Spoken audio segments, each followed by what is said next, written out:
우리 앞으로 그 서영민 권사님이 이제 지원건찰도 몸도 안 좋고 그러니까 이어서 하시면 좋을 것 같습니다. 네, 오늘 마가복음 5장의 말씀을 통해 믿음의 역사 두 번째 말씀을 함께 보도록 하겠습니다. 우리가 지난주 말씀과 우리가 이 말씀을 보면서 우리가 이 서론으로 함께 좀 보고 본론에 가서 말씀을 세 개의 대지로 나눠서 함께 은혜를 나누기 원합니다. 지난주 갈릴리 바다에서 배를 타고 건너다가 큰 광풍을 만나고 그 과정에서 주님으로부터 책망을 들은 제자들은 무사히 건너편 거라사인의 지방에 도착하게 된 것을 볼 수 있습니다. 거라사인의 지방이란 이방인들이 살고 있는 지역으로 이 지방의 정확한 이름은 게르게사입니다. 그런데 예수님은 게르게사로 가시지 않고 게르게사인 지방으로 가셨다고 말씀하고 있습니다. 예수님이 게르게사 항구로 가시지 않고 게르게사 사람들이 살고 있는 조금 더 남쪽 방향으로 예수님이 가셨다는 것을 말씀하고 있습니다. 항구의 그 분주한 장소보다 아마 좀 더 조용한 장소로 가셔서 주님이 그곳에서 자기를 따르는 이미 예수님을 따르는 많은 사람들이 있었기 때문에 또 배도 함께 예수님을 따라서 배 타고 온 사람이 많잖아요. 그들과 함께 주님이 말씀을 전하러 가셨지 않나 그렇게 우리가 추측할 수 있습니다. 그런데 그때 2절에 보면 곧 더러운 귀신 들린 사람이 무덤 사이에서 나와 예수를 만나니라 라고 말씀하고 있습니다. 바로 이 사건에 대하여 마태복음과 누가복음에서도 기록하고 있는데 마태복음과 누가복음보다 마가복음에서 좀 더 자세히 이 사건을 기록하고 있는 것을 보게 됩니다. 그러니까 오늘 우리가 보게 된 이 마가복음 5장 1절에서 20절까지 있는 말씀을 통해 이 사건의 모든 것들이 아주 자세하게 이 마가복음에 말씀되어지고 있다는 것입니다. 갈릴리에서 어둠 속에 살고 있는 유대인들을 치료하신 것처럼 예수님은 이방인 가운데 어둠 속에서 살고 있는 사람들을 치유하러 주님께서 그곳으로 가신 것이 아닌가 하고 우리가 생각해 볼 수 있습니다. 이 사건의 가장 중요한 하나님의 계시와 의도는 무엇인가? 첫째는 하나님께서 유대인들을 치유하신 것처럼 이방인들을 치유하여 주셨다는 것입니다. 그리고 그 과정에서 유대인들에게 믿음의 선물을 주신 하나님께서 이방인에게도 믿음의 선물을 주시고 하나님을 믿고 하나님을 사랑할 수 있는 이 마음을 열어주셨다는 것입니다. 그래서 믿음이 얼마나 중요한 것인지를 그들에게 깨닫게 해주고 하나님의 우리가 치유의 은혜를 입게 된 것은 하나님의 전적인 역사라는 것을 그들이 믿을 수 있도록 하나님께서 그 길을 이방인에게 열어주셨다는 것입니다. 둘째는 이 두 가지의 사건을 시작으로 예수님께서 십자가의 고난 받으실 것을 말씀하십니다. 다시 말해서 풍랑 사건, 갈릴리 풍랑의 사건과 그리고 오늘 이 큰 귀신 들린 자의 이 사건을 통해서 이제 예수님께서 이것을 시작으로 예수님이 십자가의 고난을 받으실 것을 말씀하고 있다는 것입니다. 이것은 예수님이 십자가에 못 박히시기 전 예수님이 누구인가 하는 것을 임팩트 있게 제자들에게 알려줄 필요가 있었습니다. 왜냐하면 그래야지만이 제자들이 예수님께 대한 믿음, 하나님께 대한 믿음을 견고하게 붙잡고 끝까지 나아갈 수 있기 때문인 것입니다. 예수님의 하나님의 아들로서 바다를 잔잔케 할 수 있는 능력이 있다는 것을 보여주었고 큰 힘을 가진 귀신의 역사를 제압할 수 있는 능력이 예수님에게 있다는 것을 보여주셨습니다. 그것은 십자가의 사건을 통해 제자들이 갖게 될 충격을 최소화하기 위함인 것입니다. 제자들이 십자가의 사건을 접하게 되면 이제 예수님이 사라지잖아요. 죽잖아요. 그런데 이런 하나님의 능력을 보여주심으로써 이 모든 능력이 바로 이제 하나님의 능력이라는 것을, 그리고 그 능력을 통해서 이제 그 백성들을 하나님이 구원해 주시고 예수님께서는 이제 십자가에서 그 백성들의 죄를 용서해 주시는 메시아로서의 사명을 그가 감당하게 될 것이라는 것을 그들이 깨닫기까지, 그것들을 최소화시키기 위해서 바로 예수님이 이러한 것을 보여주셨다고 믿습니다. 그러니까 단순히 예수님이 무슨 뭐 바다를 거니는 쇼를 한번 하기 위해서 그런 게 아니라는 거예요. 예? 무슨 말인지 알겠어요? 예? 이렇게 보면 싱가포르에 가면은 이렇게 바다에서 하는 쇼가 있습니다. 그런 쇼를 보여주시기 위해서 예수님이 하신 그런 게 아니라는 거예요. 예? 무슨 말인지 알겠어요? 예, 그런 게 아니에요. 예수님이 하나님의 아들이시라는 것을 보여주시기 위해서 예수님이 지금 바다를 잔잔케 하신 거예요.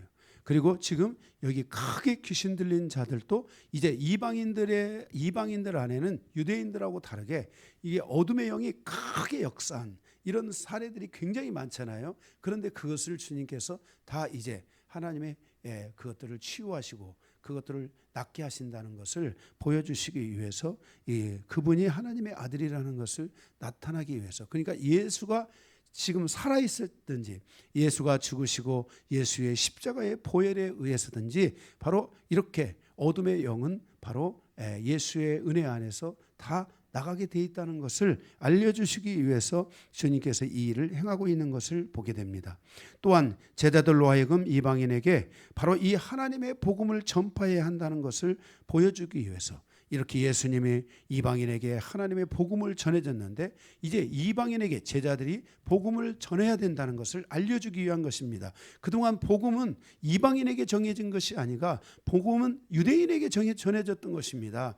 유대인들이 타락하고 넘어지면 선지자를 보내서 그들을 회개하고 그들의 신앙을 회복하는 역사들을 유대인에게 했던 것입니다. 그런데 이제 예수 그리스도를 기점으로 해서 이제 이 복음은 유대인에게만 있는 것이 아니라 이방인에게 있다. 그래서 이방인들이 죄를 회개하고 하나님 앞에 돌아오고 그들이 넘어지면 다시 그들을 회복하고 그들에게 어둠의 영들이 사로잡힌 자들을 주님께서 그것을 치유하고 하는 이와 같이 너희도 가서 이런 사역을 하라 하고 주께서 제자들에게 그것을 지금 보여주고 가르쳐주고 있다는 것입니다. 바로 그 대상이 유대인이 아니라 하나님의 복음이 바로 이방인에게도 이제 증거되는 일이 있어야 된다는 것을 제자들에게 보여주신 것입니다. 오늘 바로 이러한 사건의 배경에 큰 귀신 들린 한 사람이 여기에 있습니다.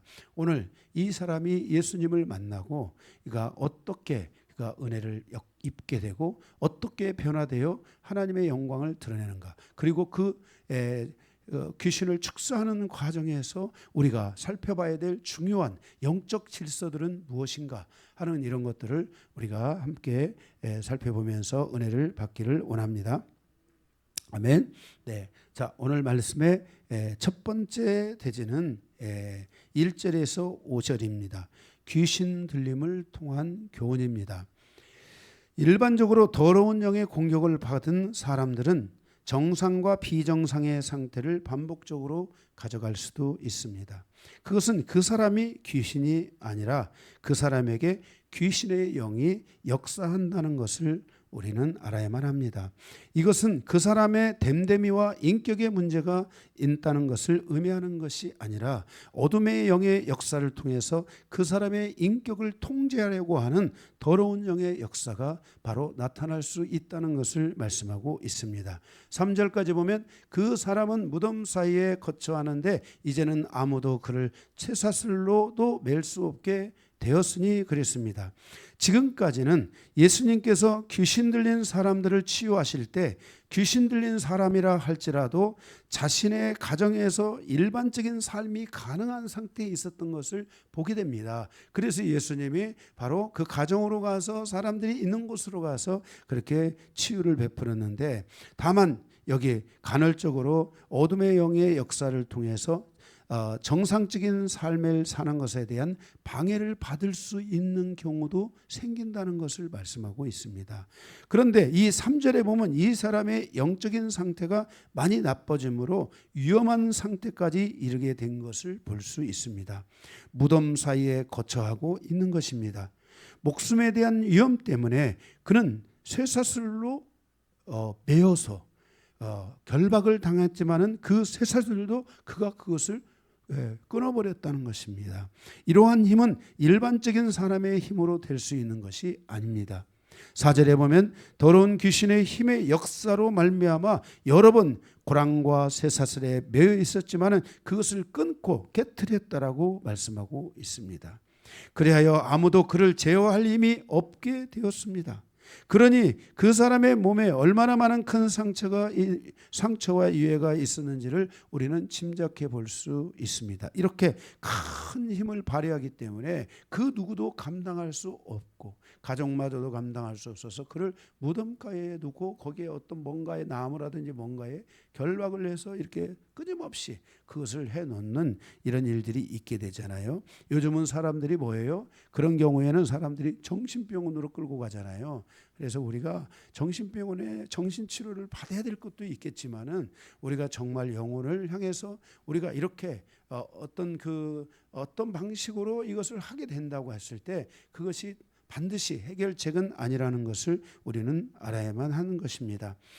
거기 평소에 거의 정상적으로 생활하지만 가끔 발작하는 경우가 있게 된다면 이 과정에서 다시는 이러한 현상이 나타나지 않도록 우리는 완전히 자신을 치유할 수 있는 시간으로 가야 됩니다. 이렇게 이게 여기 4절에 있는 것, 3절 4절에 있는 것처럼 이렇게 심한 상태로 우리의 영혼이 방치하면은 절대로 안 된다는 것입니다.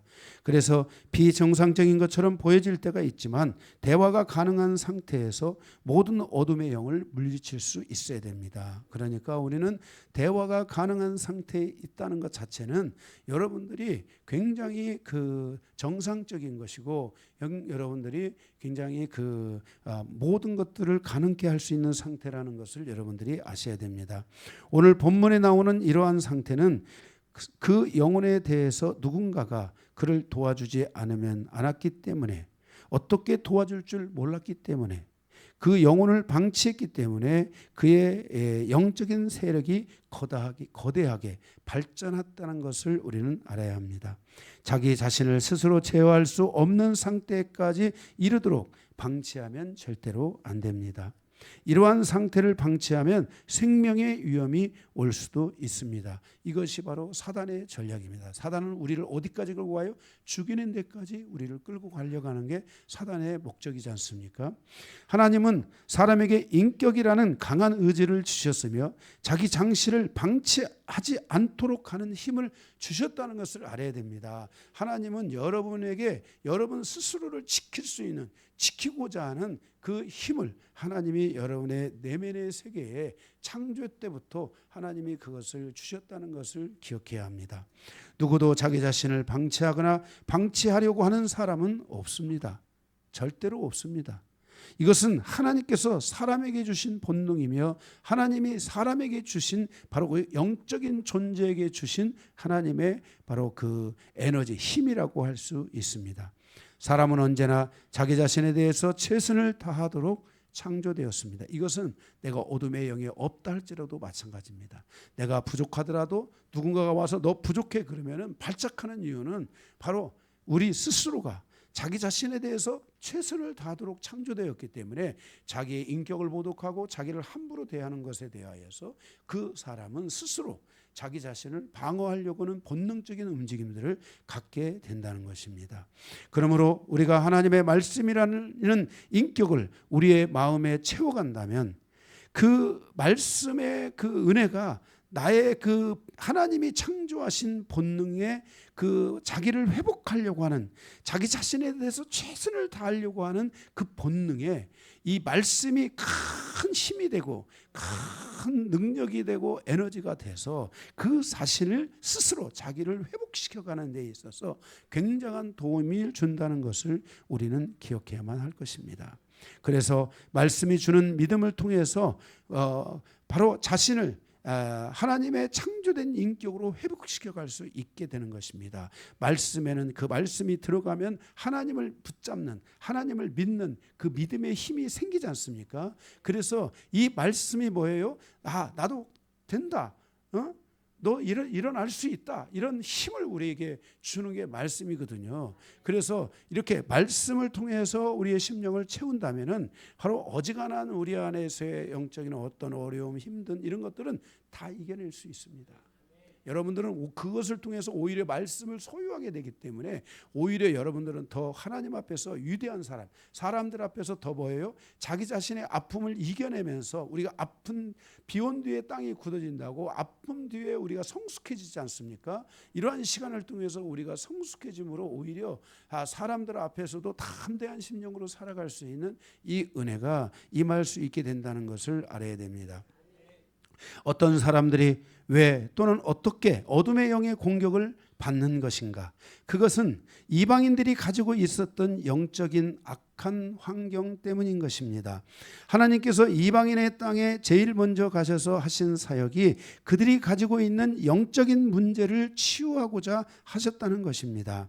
하나님의 복음을 우리의 마음에 받아들이기 전까지 이방인들의 영적인 환경은 최악의 상태입니다. 어둠의 영에, 무당에, 각종 무질서에, 각종 하나님의 지식이 아닌 세상의 그런 잘못된 질서들, 은광보에 대한 질서들, 정말 세상에는 너무나 많은 지식이 있고 너무나 많은 그 종교와 지식과 이런 것들이 짬뽕이 돼가지고 움직이면서 사람의 마음을 혼란케 하고, 그래서 잘못하면 인과응보 사상을 가지면 율법적 사상이잖아요. 그래서 네가 나를 죽였으니까 나도 너를 죽일 거야 하는 이런, 너가 잘못했으니까 너는 반드시 죽어야 돼 하는 이런 잘못된 지식들이 움직이면서 오히려 인간의 마음은 더 상하게 되고, 그것을 통해서 원수는 원수를 낳는다고 원수를 갚고 끝나는 게 아니라 또 다른 원수를 낳아서 나로 하여금 더 뭐예요? 이제는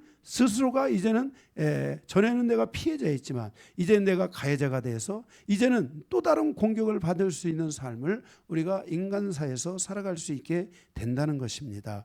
이렇게 인간이 살아가는 삶의 영적인 환경이 매우 독특하고 이렇게 사단의 그런 역사 안에 있는 환경들이 너무나 많기 때문에 우리가 이 하나님의 말씀을 우리의 심령에 채워가고 이 말씀을 통한 나의 문제를 풀어간다는 것은 매우 중요한 것이라는 것을 알아야만 할 것입니다.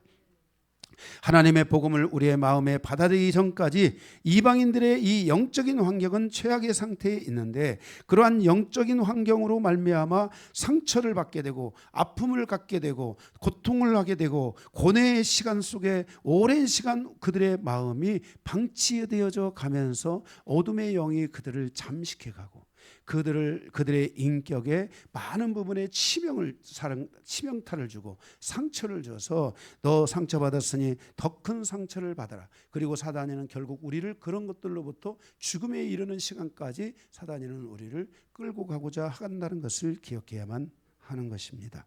그런데 하나님의 말씀이 그들 안에 들어가면서 진리가 아닌 비진리가 드러나기 시작할 수 있다는 걸 알아야 됩니다. 그들 안에 존재했던 상처들이 뜨고 드러날 수도 있습니다. 그들 안에 그때 우리 안에 존재했던 아픔과 상처들이 말씀을 통해서 치유되는 시간을 통해 그 안에 존재했던 영적인 환경이 이제는 진리 안에서 바뀌어져 가면서 그 말씀이 나에게 위로가 되고 그 말씀을 통해 하나님의 사랑을 느끼고 그 말씀을 통해 치유받는 시간이 열려지면서 영적 환경이 완벽하게 바뀌어지는 그와 같은 일들이 일어나야만 한다는 것입니다.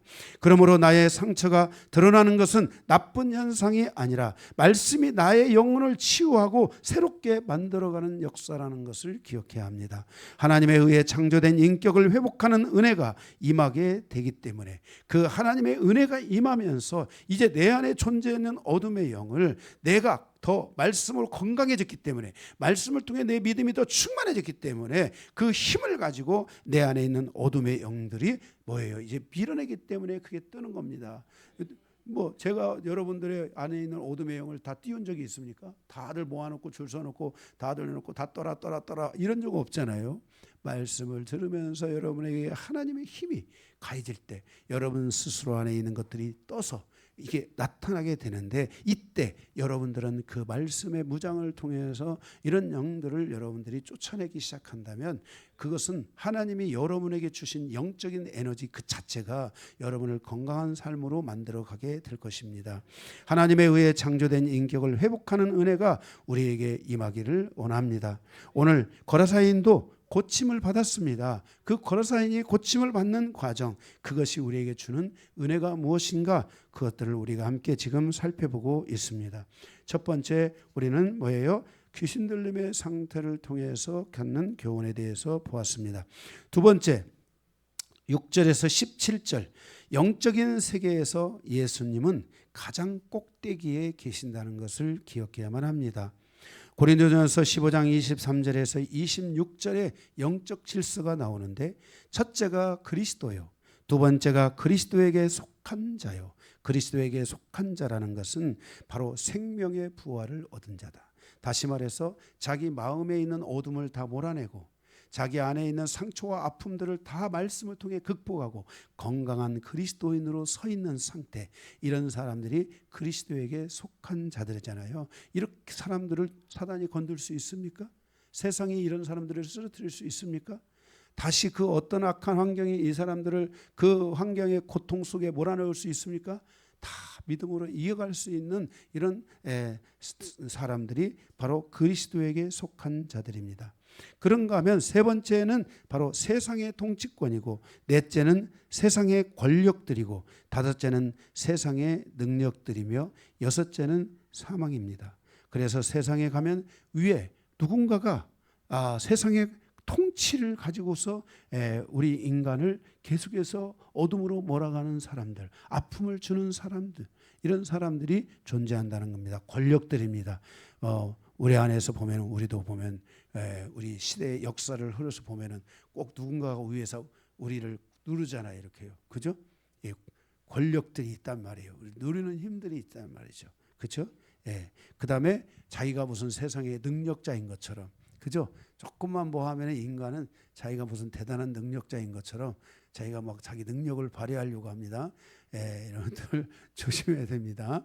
우리는 늘 겸손한 신앙이 돼야 되지, 자기가 무슨 대단한 능력이 있는 것처럼 착각하면 안 됩니다. 아멘. 주님 안에서는 우리가 있다는 걸 알아야 됩니다. 주님은 있다가도 우리를 없게 하실 수 있는 분이십니다. 그런데 그 마지막에는 뭐가 있냐면 사망이 있다는 것입니다. 이 셋째에서 여섯째까지는 다시 말해서 세상의 통치권, 권력들, 능력들, 사망, 이렇게 이 네 가지죠. 세 번째에서 여섯째까지는 사단의 힘이 가해질 수 있는 자리입니다. 그러니까 통치권에 사단의 힘이 가해질 수 있고, 권력의, 능력의, 사망에 갈려 있어요. 그러니까 우리가 사람이 조금만 더 이게 뭐예요? 자기가 자기 능력이 있다고 생각하고 깝짓거리면은 거기에 누가 역사할 수 있어요? 사단이 역사할 수 있다는 걸 알아야 돼요. 그래서 이런 거를 조심해야 돼요. 높이 올라가면 올라갈수록 조심해야 돼요. 거기에는 사단의 힘이 미칠 수 있다는 것을 우리가 알아야 돼요.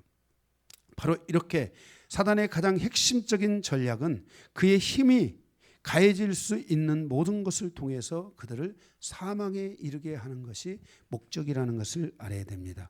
그러나 셋째에서 여섯째까지에 이르는 모든 것도 결국 예수 그리스도의 통치 아래에 있으며 예수의 허락을 통해서 그 힘이 가해질 수 있다는 것입니다. 우리가 욥기에서에 보면 사단이 욥을 건드릴 때 하나님으로부터 그 허락을 받고 하잖아요. 그리고 허락을 받는데 허락도 범위가 있잖아요. 그죠? 육체는 건들 수 있지만 너가 몸을 건들지 마라. 이것은 육체를 허락하고 있는 것이 아니라 하도 사단이 와서 욥을 통해서 무너뜨리려고 하니까 하나님께서 욥기서의 기록을 통해서 바로 이 모든 걸 하나님이 허락하지만 욥은 능히 이길 수 있다는 것을 하나님이 믿었던 것이죠. 그리고 이 모든 것들을 이겨낸 욥에게 하나님의 더 큰 은혜가 왔다는 것을 우리에게 말씀하여 주고 있어요. 그 과정에서 욥이 의지한 것은 세상의 어떤 지식이나 세상의 어떤 사람이나 세상의 어떤 환경을 의지한 것이 아니라 오직 진리를 의지하고 욥이 이겼다는 것을 욥기서를 통해 우리에게 말씀하여 주고 있다는 것입니다.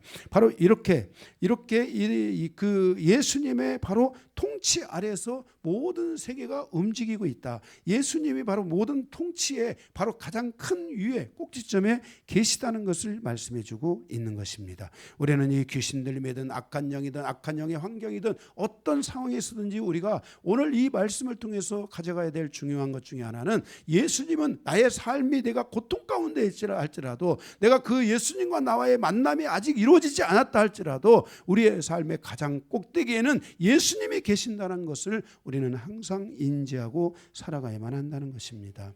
사람이 살아가는 모든 세계는 결국 이 질서에서 벗어나지 않습니다. 그러므로 여기 귀신들이라고 말할 때는 타락한 천사들 혹은 타락한 천사들의 영입니다. 예수 그리스도가 있고 예수 그리스도 안에 영이 성령이 있지 않습니까? 성령이 우리 안에 계시지 않습니까? 그런 것처럼 타락한 영은 우리 안에 내주하는 이런 일들이 타락한 영도 있는데 그것은 이동적 존재로 우리 안에 말을 통해서 귀신이 타락한 영이 역사하는 거죠. 생각에 붙든 거죠. 이해가 되세요? 말을 통해서 생각이 붙고 환경을 통해서 붙는 거죠. 고난과 고통의 시간을 통해서 그 안에 미움이 생기고 뭐 어떤 것이 생겨서 그게 귀신의 영 그것이 역사해서 나의 생각에 그게 붙을 수 있는 거잖아요. 그렇죠?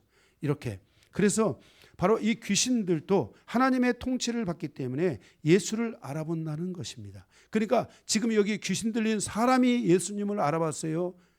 아니면 이 귀신이 예수님을 알아봤어요? 귀신이 예수님을 알아본 거죠.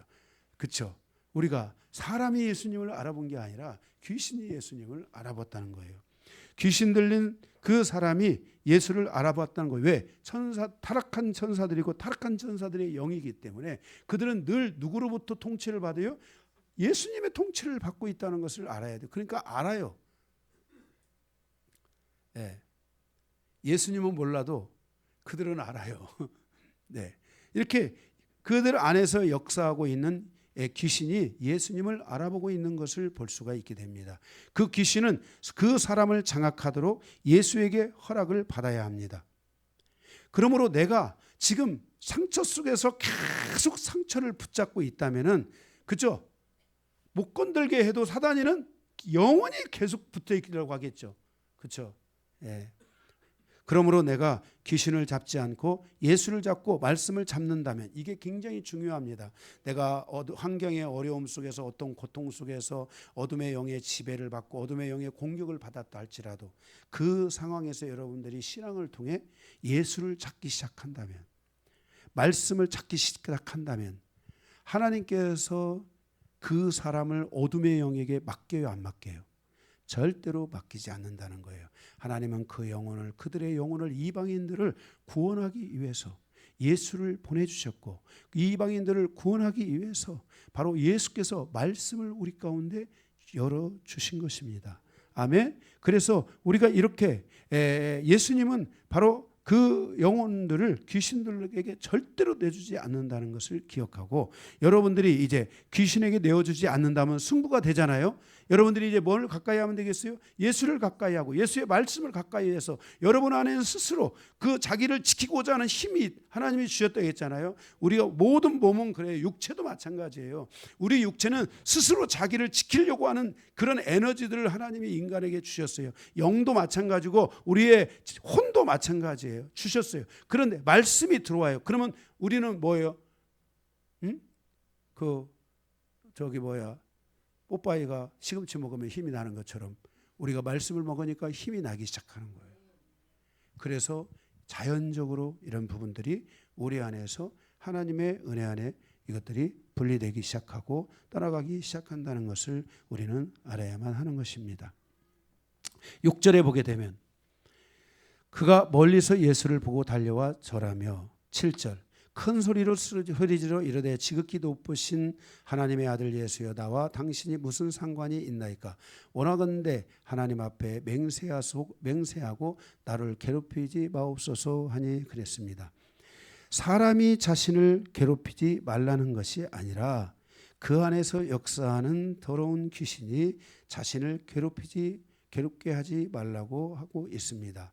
그래서 말하기를 나와 당신이 무슨 상관이 있나이까.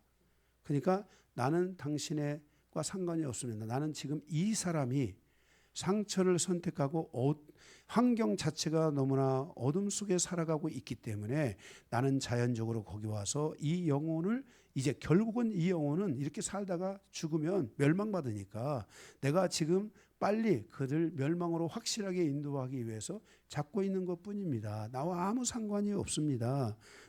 어차피 이 사람은 결국 멸망받을 존재 아닙니까? 이미 정해진 것 아닙니까? 라고 이렇게 사단이가 와서 예수님에게 뭐예요? 그걸 뭐라고 그러죠? 이렇게 강하게 뭐라고 해요? 푸시를 하게 되는 것입니다. 다만 그 귀신이 그 사람을 끌고 멸망으로 가려고 하고 있다는 것입니다. 8절에 보게 되면 이는 예수께서 이미 그에게 이르시기를 더러운 귀신아 그 사람에게서 나오라 하셨음이라 그랬어요. 이미 예수님께서는 이 이방인을 치유하시기로 작정하셨던 것입니다. 바로 이 이방인은 여러분들이 이 말씀을 통해서 알아야 될 것은 이 이방인은 그가 아픔과 고통과 상처 때문에 귀신의 영의 지배를 받고 있지만은 사실 이 이방인은 하나님이 선택한 사람이고 그가 주님을 모르는 시대에 정말 말씀을 모르는 시대에 그가 세상에서 넘어진 것입니다. 그런데 주님은 아십니다. 이 사람이 정말 하나님의 사람이라는 것을 주님은 알고 계셨습니다. 그래서 그 영혼을 향해서 주님이 하나님의 뜻 가운데 나아갔다라고 우리가 바라볼 생각할 수 있습니다. 주님이 지금 그 광풍을 이기고 지금 거라사인의 지방에 가게 됐을 때 주님이 많은 사람 사역한 게 아니라 딱 이 한 사람 사역하고 오시잖아요. 그것은 주님이 이 영혼을 하나님의 은혜 가운데 바로 예비하고 있었다는 것을 알게 됩니다. 귀신은 예수님을 통해서 분리됩니다. 귀신은 예수님의 말씀을 통해서 분리됩니다.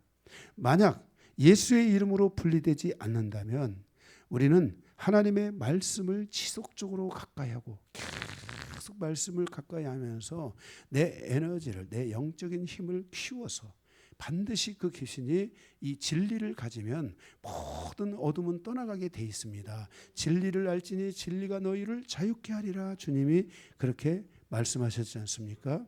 그래서 바로 이렇게 분리되고 떠나가게 되는 것입니다. 거기 9절에 보게 되면 이에 물으시되 내 이름이 무엇이냐 이르되 내 이름은 군대니 우리가 많음이다 하고 그랬습니다. 예수께서 물었습니다. 내 안에 있는 것이 뭐냐? 그 이름은 군대라. 내 안에 있는 것은 군대라 이렇게 말씀합니다. 그 사람은 어쩌면 로마 군대에 의해서 심한 상처를 받고 그들을 미워하고 죽이고자 했기에 그 마음의 상처를 통하여서 더러운 귀신이 그 사람에게 역사했는지도 모릅니다. 그래서 그가 그 어둠의 영의 지배를 받을 수밖에 없는 상태에 놓여진 것 같습니다. 그러니 그 사람이 얼마나 그 마음에 큰 상처가 있었나. 그러니까 막 큰 군대가 들어온 거죠. 그죠? 왜냐하면 내가 상처가 있으면 막 저 사람보다 더 큰 힘이 있어야지 저 사람을 막 무찌를 수 있다고 생각할 거 아닙니까? 그죠? 예, 뭐 다른 여러 가지 다양한 상황들이 있겠지만 그 여기 지금 큰 군대가 들어왔습니다. 그래서 아무도 나 손대지 마. 나 이렇게 힘이 있어 하는 것을 이 사람이 보여주고 싶은데 더러운 영이 가서 그 사람을 결박함으로써 이 사람이 그 힘을 발휘하고 있는 것을 보게 됩니다.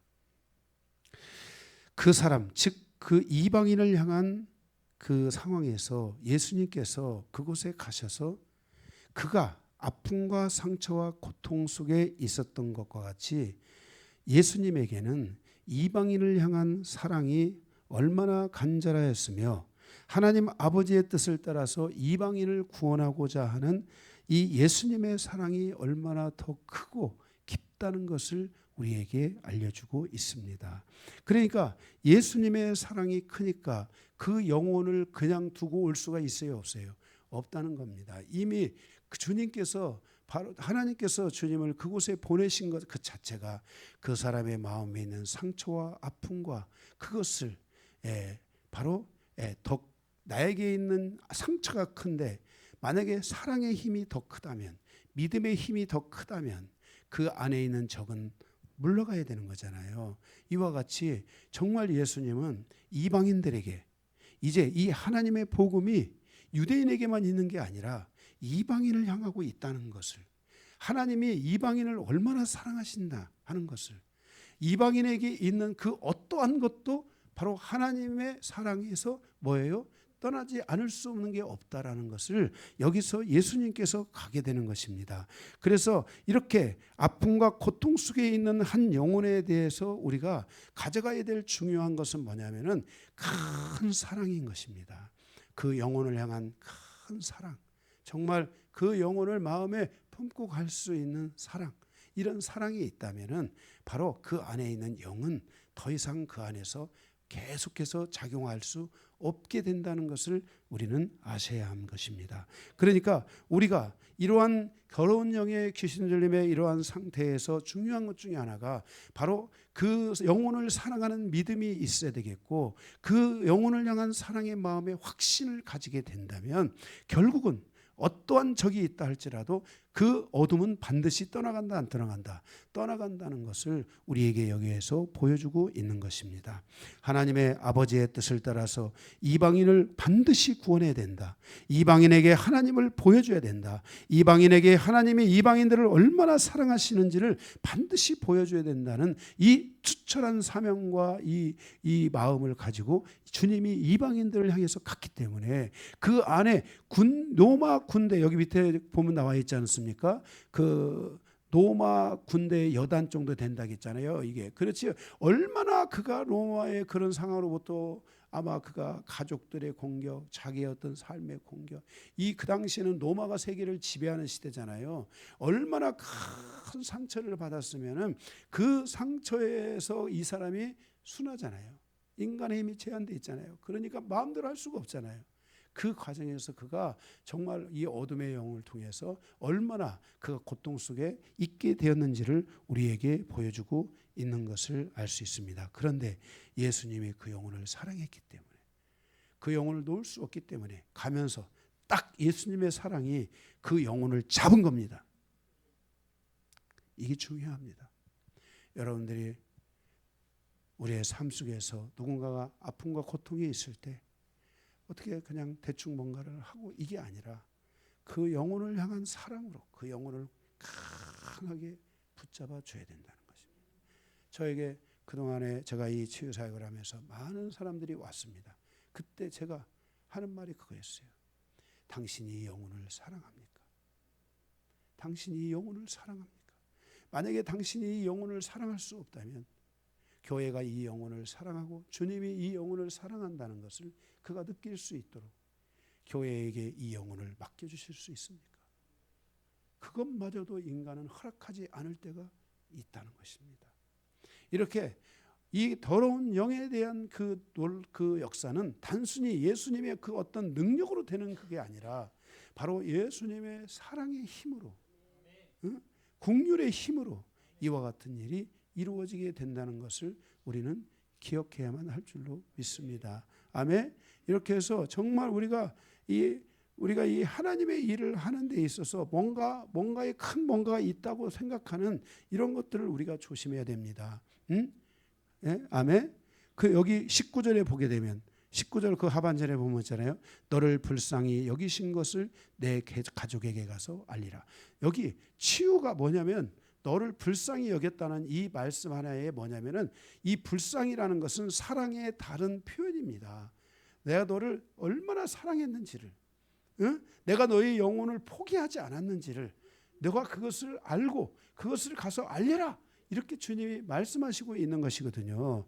그래서 바로 이 영혼을 붙잡는 이 마음, 그 마음 통해서 하나님이 그 영혼을 건지시고 그 영혼이 그 어둠에서 벗어날 수 있는 은혜가 있었다는 것입니다. 바로 우리는 이러한 과정을 통해서 더러운 귀신의 축사는 그 영혼을 향한 사랑에서 이루어진다는 것을 알 수 있어야 됩니다. 말씀이 무엇입니까? 말씀은 하나님의 말씀이요, 하나님의 말씀은 하나님의 인간을 향한 사랑입니다. 그 하나님의 사랑을 가지고 우리에게 이 말씀을 통해서 우리 인간의 내면의 세계에 하나님의 힘으로 살아갈 수 있는, 하나님의 사랑으로 살아갈 수 있는 그 은혜를 주신 것이 말씀이지 않습니까?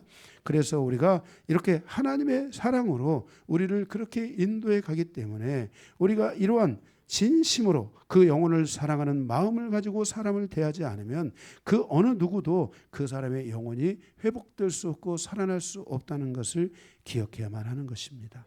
저도 때로는 목회 과정에서 정말 어렵고 힘든 상황들이 수도 없이 만나도 여러분을 향해서 제가 인내하고 또 인내하고 인내하는 것은 여러분을 향한 사랑이 있기 때문입니다. 반드시 하나님이 회복시킬 것이다. 반드시 저 사람을 변화시킬 것이다. 라는 이 인내의 마음을 가지고 영혼을 우리가 붙잡고 있다. 그 영혼을 놓으면 안 됩니다. 계속 붙잡고 있어야 합니다. 어떤 영혼들은 그러잖아요. 너무 가서 꽉 붙잡으면 뭐예요? 확 도망가잖아요. 참 희한합니다. 좀 꽉 잡을 때 못 이긴 척 네 하고 가면 얼마나 좋겠습니까? 그런데 때로는 그것이 아닐 때가 있습니다. 그래서 우리는 그 조율이 필요합니다. 그래서 견고하게 붙잡고 갈 수 있도록 우리도 이러한 사랑을 가지고 영혼을 대하며 가족을 대하고 우리가 그들을 향하여 이러한 마음을 가지고 가게 된다면 우리의 삶에 있었던 문제, 어려움, 아픔, 고통, 고난, 그 어떤 우리의 삶에 왔던 육체에 왔던 생각 속에 왔던 그것이 무엇 속에 왔던 그것은 반드시 떠나가게 될 것이고 우리는 주님이 주시는 그 은혜 안에 건강한 삶을 충분히 살아갈 수 있다는 것을 믿으시기 바랍니다. 바로 이렇게 누가 한 사람의 영혼을 진심으로 사랑할 것인가 하는 것은 매우 중요합니다. 이것이 한 사람의 영혼을 살리고 그 사람이 가지고 있었던 영적인 어둠의 환경을 제거하는 역할을 하게 되고 그러므로 그가 사망에서 생명으로 옮겨져서 더 이상 사단이 역사할 수 없는 은혜 안에 오직 꼭지점에 계시는 예수 그리스도를 붙잡고 가는 새로운 여정이 그들 안에 만들어진다는 것을 기억하시기 바랍니다. 10절에서 13절에 보면 결국 더러운 귀신들이 바다에 몰살되는 것을 보게 됩니다. 그런데 14절 그 과정에 돼지 2,000마리를 치는 사람의 돼지 속으로 들어갔습니다. 저는 이걸 정말 말씀에 이 창세기에서 요한계시록을 가지고 이걸 살펴봤어요. 예수님께서 이렇게 한 사람의 평범한 한 사람의 재산 돼지 2,000마리면 얼마나 큰 돈입니까? 돼지 2,000마리를 이렇게 잃어가면서 주님께서 이 일을 하셨을까? 제가 이것을 묵상을 할 때 하나님은 그렇게 일하지 않는다는 것을 늘 그 마음에 계속 묵상하면서 왔습니다. 그래서 대체 이 돼지 2,000마리를 가진 사람이 누구냐? 찾아볼 수도 없고 그래서 추리하기를 어쩌면 이 사람은 로마 군대의 수혜자일지도 모릅니다. 로마 군대에 빌붙어 가지고 그죠? 그죠? 다른 사람에게 피해를 주고 아픔을 주고 세리처럼 다른 사람의 그 유대인들의 그 세금을 뺏어다가 그죠? 로마에 바치고 거기다가 더 얹어가지고 세금을 걷어서 자기 그 삶을 이렇게 착복해가지고 살아가는 그러한 뭡니까? 정말 악인 중에 악인이죠. 그런 것처럼 어쩌면 이 사람이 이 로마 군대의 이런 수혜자이기 때문에 아마 이게 그렇지 않았는가. 우리가 이 어둠의 영들을 이렇게 이제 보다 보면 그들은 왔던 길로 가려고 하거든요.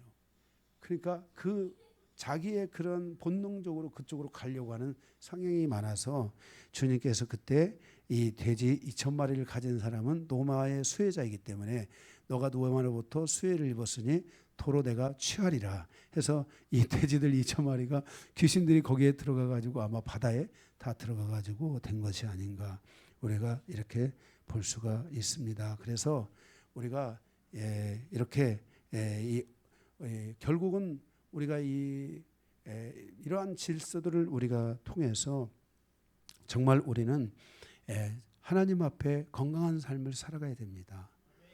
아멘.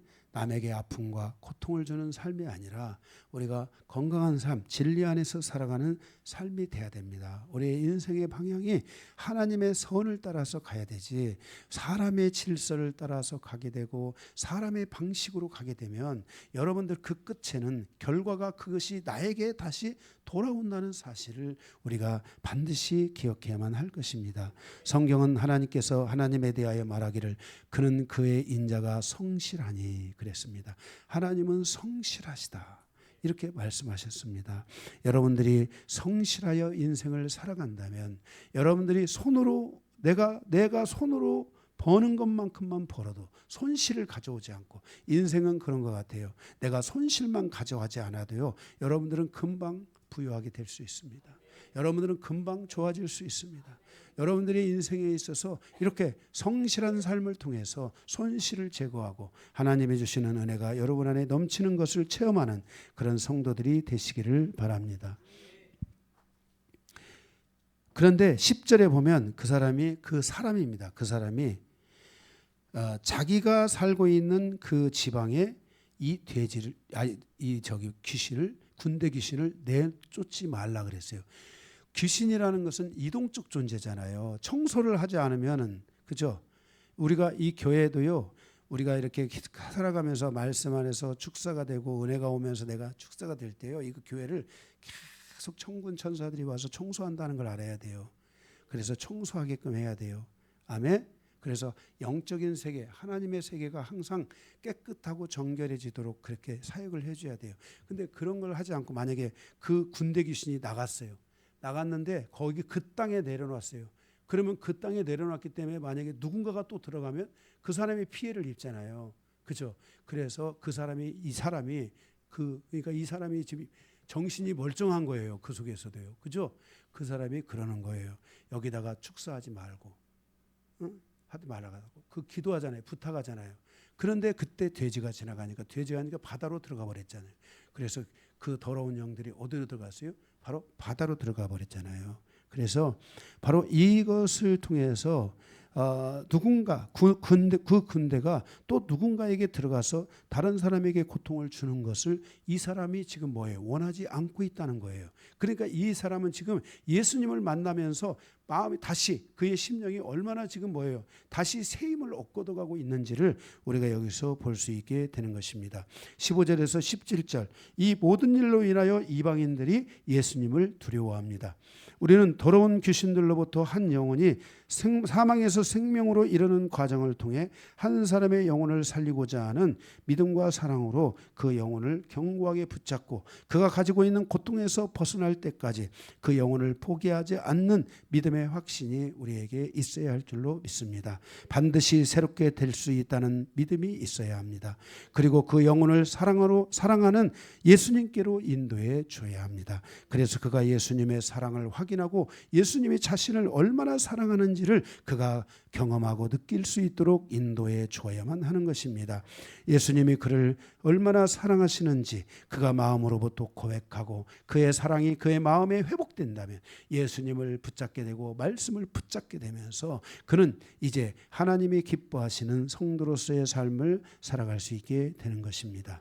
말씀이라는 생명의 줄, 그가 잡을 수 있도록 도와주셔야 됩니다. 말씀은 모든 성도들에게, 모든 인생사에게, 우리가 살아가는 모든 과정에 말씀은 생명의 줄과 같은 것입니다. 이 말씀의 줄을 붙잡고 우리는 우리의 인생의 위기도 극복할 것만이 아니라 내 안에 있는 어둠의 영들도 몰아내야 될 뿐만 아니라 우리의 인생에 하나님이 주시는 산 소망의 길로 가는 그 모든 인생의 이정표 돌다리를 건너가는 그 모든 과정에 바로 이 생명의 줄을 붙잡고 여러분들이 가셔야만 한다는 것을 여러분들이 절대 잊지 않으실 수 있기를 바랍니다. 그래서 오늘 우리는 두 번째, 영적인 세계에서 가장 높은 곳에 계신 분은 예수님입니다. 우리 모두가 정말 우리가 성도를 도와주는 분도 예수님을 붙잡아야 되고, 아픔 속에 있는 사람들도 예수님을 붙잡아야 되고 우리 모두가 다 예수 그리스도를 붙잡고 갈 수 있기를 축복합니다. 마지막 세 번째 17절에서 20절입니다. 하나님의 말씀을 증거하는 자가 되라는 것입니다. 17절 거기 하나님의 복음 앞에 우리가 당당한 사람이 돼야 되는데요. 17절에 보면 그들이 예수께 그 지방에서 떠나시기를 간구하더라 그랬습니다. 자, 떠나라는 겁니다. 그들이 예수님이 떠나라고 하자 예수님은 한 말씀도 하지 않으셨습니다. 사람이 하나님의 예수님하고 말씀을 거부하면 그분이 떠나시는 것이 이곳에 매우 명확하게 표현되어져 있는 것을 보게 됩니다. 하나님은 인간에게 믿어달라고 사정하지 않으십니다. 이것은 우리에게도 중요한 가르침을 주고 있다는 것입니다. 그것은 하나님의 복음을 가진 성도들은 하나님의 복음에 대하여 당당해야 하는 것입니다. 믿지 않으면 그들은 지옥 간다는 것을 선포할 줄 알아야 하는 것입니다. 복음의 위대함을 우리들 스스로 담대하게 가질 수 있어야 됩니다. 복음을 가졌기 때문에 내가 거기에서 내 스스로가 위축되어지고 거기에서 내가 나 자신을 의심하고 거기서 내 자신의 믿음이 떨어지고 그런 것이 아니라 하나님의 복음을 가진 자가 주체이고 하나님의 복음을 가진 자가 바로 승리자이고 하나님의 복음을 가진 자가 바로 다른 한 사람의 생명을 건질 수 있다는 이러한 당당한 믿음이 여러분들에게 있어야 될 줄로 믿습니다. 그리고 예수님께서도 가라니까 그 사람들과 이방인들을 지금 구원해야 되지 이방인들을 지금 충돌해야 될 게 아니잖아요. 그래서 예수님이 그 이방인들을 잠시 또 떠났다가 나중에 또 가시잖아요. 그렇죠? 거기 가가지고 그 칠병이어 기적도 행하시고 예수님이 이렇게 그들과 충돌하려고 하신 것이 아니라 예수님이 뭐예요? 그들과 충돌하지 않으면서 목표는 뭐예요? 이방인들의 세계에 하나님의 복음을 계속해서 증거하는 것이 목적이기 때문에 그들이 떠나라 하니까 예수님이 거기서 떠나시는 것을 보게 됩니다. 18절 배에 오르실 때에 귀신 들렸던 사람이 함께 있기를 간구하였으니 자 이제 이 사람이 더러운 귀신으로부터 자유함을 얻었어요. 그가 예수님을 따라가고자 했어요. 예수님은 그 사람에게 그곳에서 자신에게 이러한 일들을 알게 하고 하나님의 말씀을 증거하라고 하십니다. 무엇보다도 자신을 가장 잘 알고 있는 가족들에게 바로 하나님께서 자신을 불쌍히 여기신 것을 증거하라고 예수님이 말씀하시는 것을 보게 됩니다. 19절에서요. 그래서 불쌍히 여겼다는 것은 바로 사랑하셨다는 것입니다. 그의 마음에 있는 상처를 싸매어 주신 것입니다. 복음은 믿음이며 사랑인 것입니다. 하나님의 복음을 가져가는 자는 믿음도 있어야 되고 그 사람은 사랑도 있어야만 하는 것입니다. 이렇게 자유함을 얻은 그에게 그곳에 남아서 복음을 전하고 가족들에게도 복음을 전하라고 했는데 놀라운 일이 일어났습니다. 20절에 보게 되면 그가 가서 예수께서 자기에게 어떻게 큰 일을 행하셨는지를 데가볼리에 전파하니 모든 사람이 놀랍게 여기더라 그랬습니다. 여기 데가볼리는 바로 10개의 도시라는 뜻입니다. 그러니까 이것은 오늘날 요르단과 이스라엘에 걸쳐 있는 바로 그 곳으로서 그 10개의 도시로 그곳에 바로 가서 이 사람이 치유를 받고 회복을 한 다음에 10개의 도시로 가서 바로 복음을 전했다는 것입니다. 그때 당시는 그리스인이 다스리는 10개의 도시로서 그 도시 동명의 이름을 바로 여기 데가볼리라고 불렀습니다. 알렉산더 대왕 이래로 많은 그리스 사람들이 동방으로 이주했으며 그곳에서 그 도시들의 문화와 정치를 좌우하면서 성장해 갔습니다. 그런데 그 데가볼리에도 많은 유대인들도 있었고 이방인들도 있었지 않았겠습니까? 어쨌든 간에 그 남자는 바로 이 10개 지역의 도시를 돌아다니면서 하나님의 이 복음을 전했다는 것입니다. 예수 그리스도의 복음과 말씀을 그는 증거하였습니다. 자기에게 일어났던 그 하나님의 놀라운 역사를 간증했습니다. 그러면서 바로 복음의 확장을 가져왔고 하나님의 나라가 확장되었습니다. 이렇게 예수님은 한 사람의 이 사건을 통해 하나님의 나라를 놀랍게 변화하는 10개의 도시를 변화시키는 놀라운 놀라운 일들을 이루게 하셨다는 겁니다. 마가복음의 저자 마가가 이 사건을 가장 심도 있게 다루고 있는 것은 이 한 사건이 이방인의 복음화에 얼마나 큰 영향을 미쳤는지를 우리에게 말씀해 주고자 바로 이 마태복음보다도 누가복음보다도 이 마가복음을 통해서 원복음이니까 다른 이 마태복음 28장이잖아요. 누가복음도 20몇 장이잖아요. 그런데 16장밖에 안 되지 않습니까? 이 작은 복음인데도 불구하고 여기에 이 말씀의 분량이 많습니다. 20절이나 되잖아요. 다른 데는 5절, 5절 이렇게만 안 되는데 20절이나 이것을 할애하고 있는 것은 바로 이 한 이방인의 변화가 데가볼리라는 바로 그 당시에 그 요단강 건너편에 있는 이 그리스인들을 중심으로 하여 형성되어 있는 도시의 10개의 하나님의 복음에 대한 엄청난 역사가 일어났다는 겁니다. 그리스 아시죠? 그리스 갔다 오신 분들. 그리스 갔다 오셨죠. 그리스의 사람들이 다 예수 믿어요? 마귀 믿어요? 다 예수 믿잖아요. 왜 그랬을까요? 이런 역사들이 일어나면서 이 그리스도인들이 자주에 이제 뭐입니까? 전쟁을 치르고 하는 과정에서 다 국가로 모였을 거 아닙니까? 그러면서 거기서 그들이 결국 패배를 했는데 패배하고 600년 동안에 터키의 지배를 받게 되는데도 불구하고 그들이 기독교의 그 믿음을 버렸어요, 안 버렸어요? 안 버렸단 말이에요. 그죠? 예, 바로 이러한 역사들에 의해서 다 그 하나님의 역사가 바로 그리스 땅에 이렇게 하나님의 역사가 나타날 수밖에 없는 이런 삶을 하나님이 다 살게 하셨다는 거예요.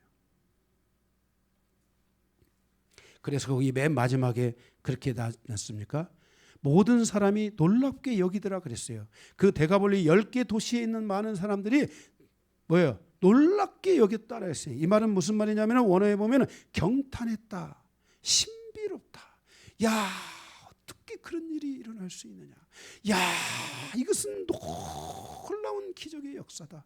이것은 바로 하나님이 우리를 얼마나 사랑하시고 예수님이 모든 그 영적 세계의 가장 꼭대기에 계셔서 그분이 신 중에 신이시며 하나님 중에 하나님이다 라고 하는 것을 그들이 받아들이고 믿으면서 바로 이들이 놀랍게 여기며 많은 사람이 예수를 믿게 되는 10개 도시가 변화되는 놀라운 일들이 있었다는 것을 오늘 이 한 귀신 들린 사람의 이야기를 통해서 우리에게 교훈하고 가르쳐주고 있습니다.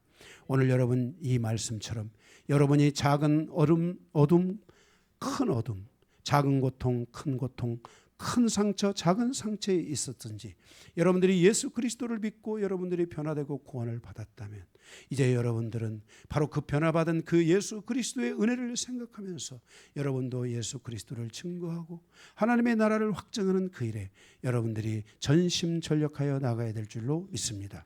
말씀을 마치겠습니다.